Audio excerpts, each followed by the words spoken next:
లేదమ్మా. నేను పెద్దయ్యగా కూడా వీళ్ళతో కలిసి ఉండను. మీకు ఐకమత్యం యొక్క విలువలు తెలియడం లేదురా. మీరు కలిసి ఉంటే భవిష్యత్తులో ఏ కష్టం వచ్చినా ధైర్యంగా ఎదుర్కోగలరు. హిమనీష్, శ్రీహాన్, నక్షత్ర, శ్రీకర్, ఈ కర్రను తీసుకోండి. ఎందుకమ్మా? తీసుకో, ఎందుకో చెప్తాను. సరే. దాన్ని విరిచేయండి. ఇదంతా పనమ్మా, ఊరికే ఇరిగిపోతుంది.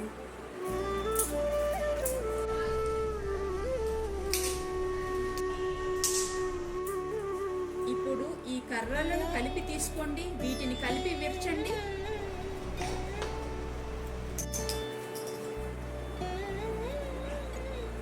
విరగట్లేదమ్మా.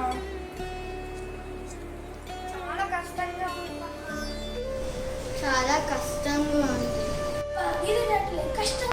చూసారా, ఒక కర్రనే అయితే మీరు తేలిగ్గా విరిచేశారు. దీన్ని బట్టి ఏం అర్థమైంది?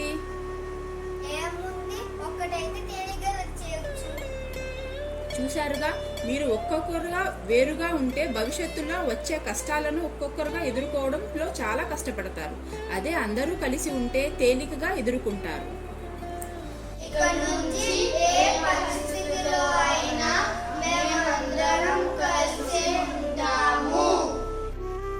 భగవాన్ బాబావారు చెప్పినట్లుగా పవిత్రత లేనిదే ఐక్యత రాదు.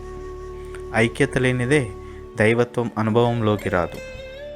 మొదట పవిత్రత, తర్వాత ఐక్యత, ఆ తర్వాతే దైవత్వం అనుభవంలోకి వస్తుంది.